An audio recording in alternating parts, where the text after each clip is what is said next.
Welcome everyone to our second Elevink Connect.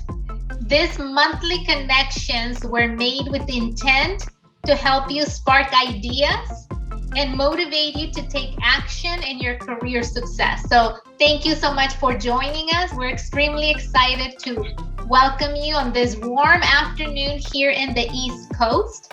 And I am extremely happy to be able to introduce to you, for those of you who do not know him, Rod Colon.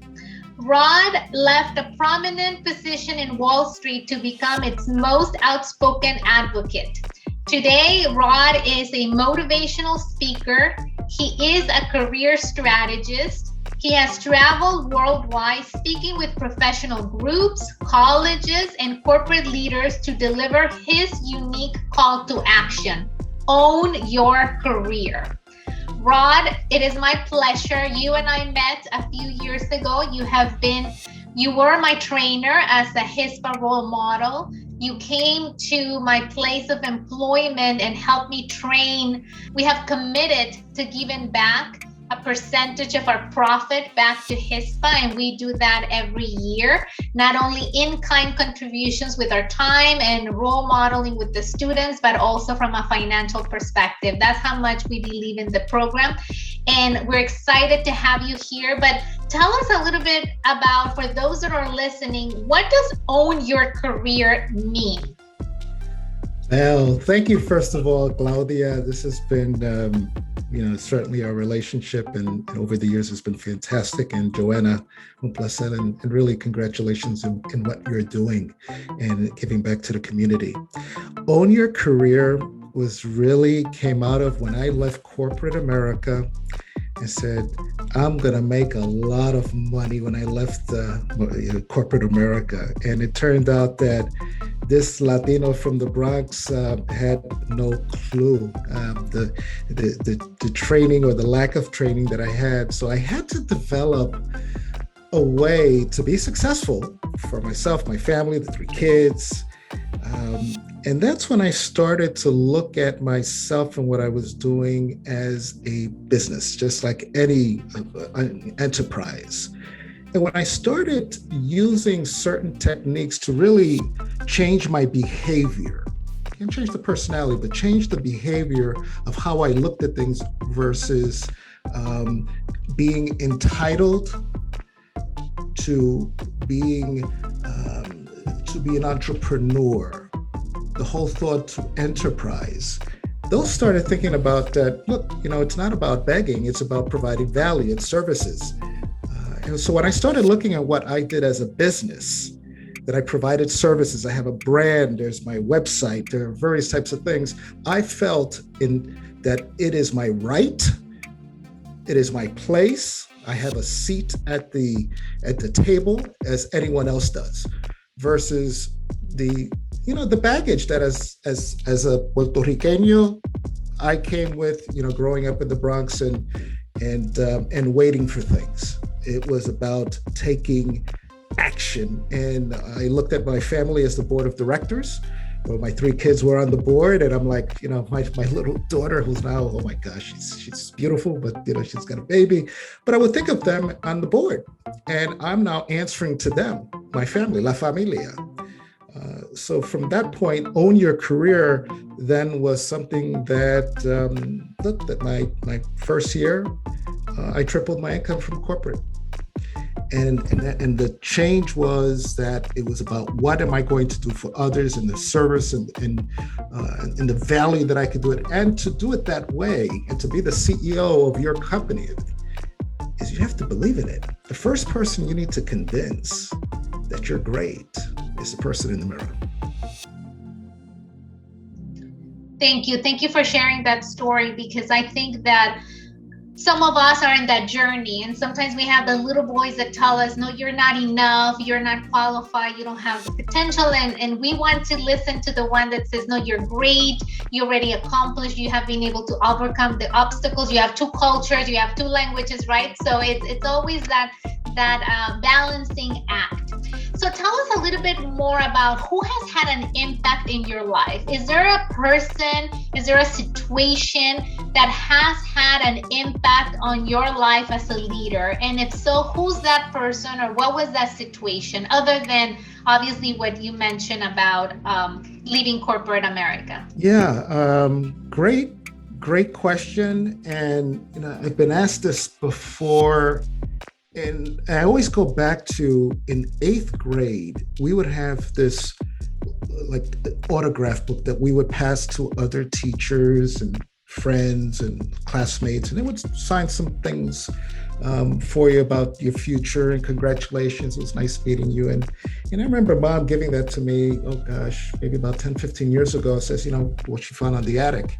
And when I looked at the book, I said, it says, who are your role models? Right? Who are the role models? And I looked at it, it says, well, Gandhi, which I believe it's part of your, in your packaging of Elevink, it's there. So Gandhi, Martin Luther King, and Jesus. And this is now 8th grade. And so when folks ask me, there've been a lot of people that have truly touched my life. But it's those 3 and that have really, like, knowing their message, reading their books, studying how they've worked with others, and truly, and there's a wonderful book, Givers and Takers, and to be a giver. So to be at my soul, at my core, is about giving first, and just extraordinary things come, from that. I've also had the wonderful opportunity to meet in person 2 saints. So Mother Teresa, I met her when I was in grade school personally. And I also had the opportunity to meet now St. Pope John Paul II when I was in high school, before he went to the Mass at Yankee Stadium. So spirituality has a very, very core piece in who I am in my mission. And certainly with that, those who are strong spiritually, irrespective of faith, just spiritually, I find them to be able to lean on their spirituality when the times are tough. And for many of us in managing a career, they're tough times. And we need a place where we can outsource our baggage. And that spirituality is a place where we can do that. Okay, and so far, in corporate America and as part of the Elevink program, we take that as mindfulness. And, it could be interpreted different ways, but it's really taking that time to recharge, to look internally, and to get the power from within. Yeah. So thank you for sharing that.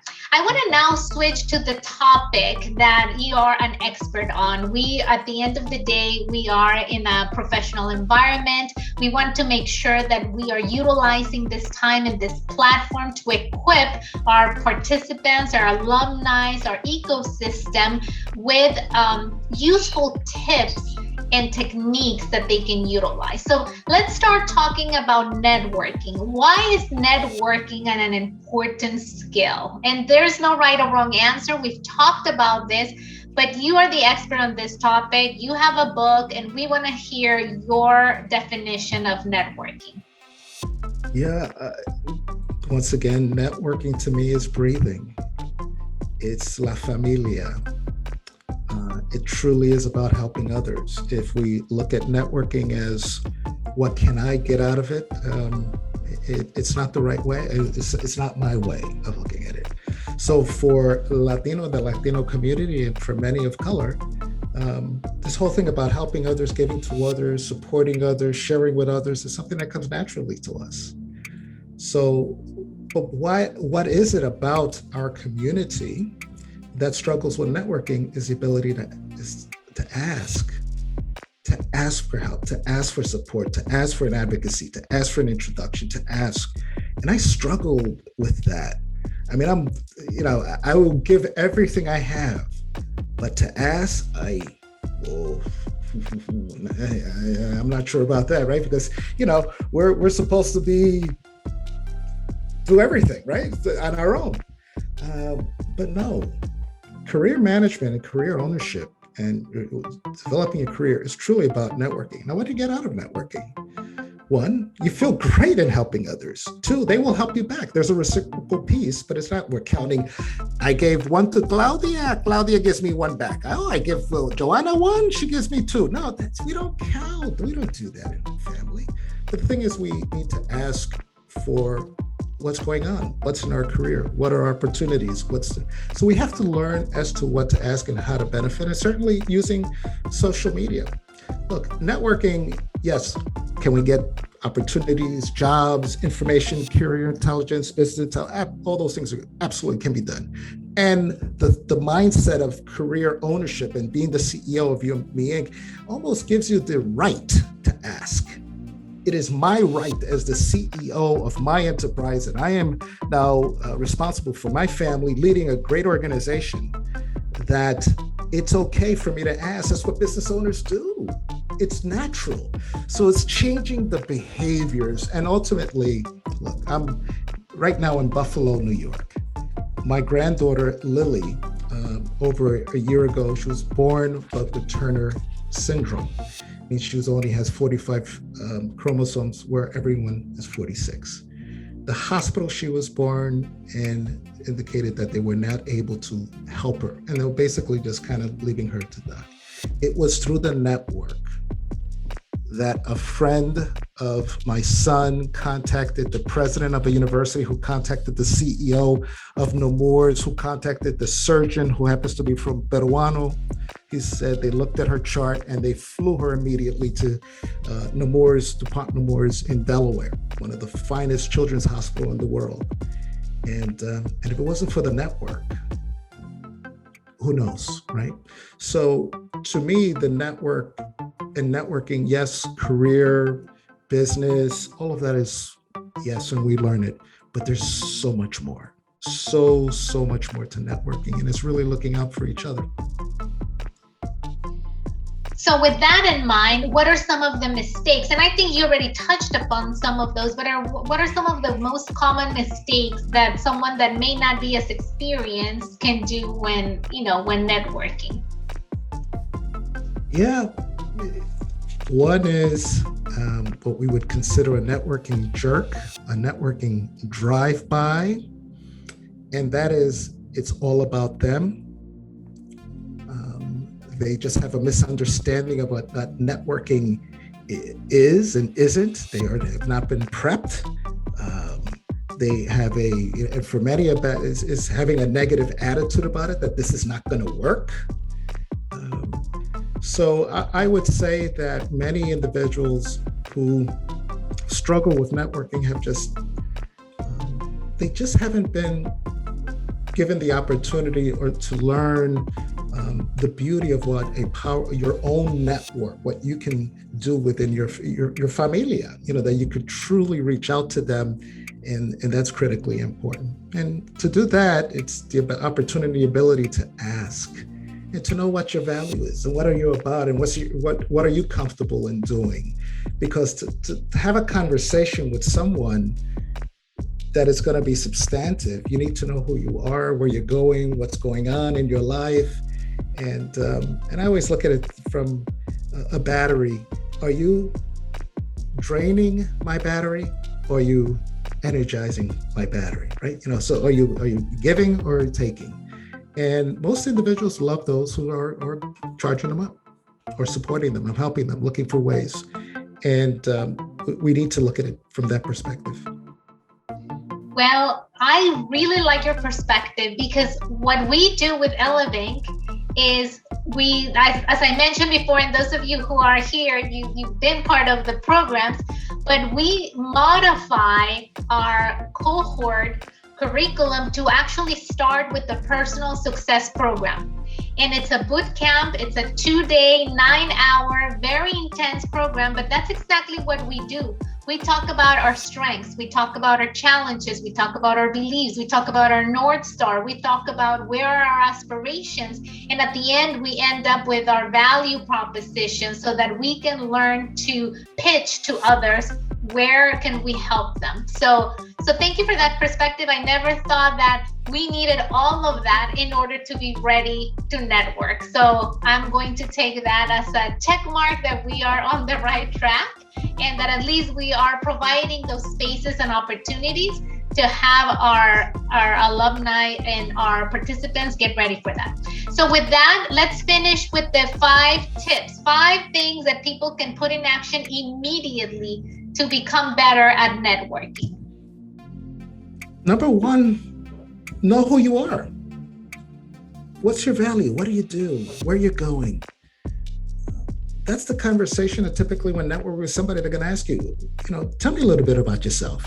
And it's to have a good answer that it doesn't matter when they ask you, if you're in a Dunkin' Donuts, if you're in a Cafecito, if you're wherever it is, just, hey, what do you do? And just be comfortable in your own skin to share who you are, where you're going, why it matters, with passion, with gusto, in your own way. So that's number 1. You know who you are. Number 2, ask for help. And I just be comfortable in asking. It's okay. I'm now deputizing all of you to say it's okay to ask for help and support. So that's number 2. 3 is you really the tool LinkedIn, the social media tool LinkedIn is so powerful. Not just from your own brand, but the ability to connect. The power of LinkedIn is not just who you know. I could put that in a spreadsheet, but it's who your friends know. That's part of your network as well. When you could see your friends, what we call in LinkedIn level 2s as part of your network, you're on your way. When you're uncomfortable in asking a friend for an introduction to someone that would be ideal for you, you're still working at it. You're still on your journey. But it's when you can reach out to a level 2 through your level 1, through an introduction. Now we're taking advantage of what I call advanced networking. Number 4, love it. Passion. Enjoy it. This is fun. When people say, well, I'm not sure about networking, I don't, it's not for me. And I'm like, well, what part's not for you? Helping people or being helped by people? Helping people or being helped by people? What's not for you? And lastly, look at the network as your family. They're inner circles. There's that inner circle, your true family, then the outer circle, then an outer circle. But look at that network as people that are part of your team. And I would say that, these 5 tips will kind of get you on your way. We'll help you to get there, but it always starts with when you see yourself in the mirror, what do you see? What do you see? And there's greatness inside all of us. We just need it to come out. Thank you, Rod. So where can people find you? What are your social media handlers? Well, yeah, LinkedIn. So on LinkedIn, you'll find me as Rodrigo, R-O-D-R-I-G-O, Rodrigo Colon, or Rod, his thing, Colon. And you'll find me there. And if not, you'll see my son, who's Rod Colon, who's over at JP Morgan, who's doing very, very well. So that's the best way to reach me. Also with HISPA. I mean, Hispanics Inspiring Students' Performance and Achievement. That is my love, my mission, my passion in helping our youth with individuals sharing their stories. And certainly with the combination of working and training individuals to share their stories, I always put a little career coaching, professional development in each training session that I have with them as well. But HISPA is always another great way of reaching out to me. Rod, thank you so much for being here with us today, for inspiring us to take action in regards to networking, and for participating in our Elevink Connect. Thank you so much. Oh, my pleasure. Claudia, thank you so much. Joanna and the rest of the team, God bless you all. And know that you can always reach out to me, and you're part of my family too. Take care. God bless. Thank you.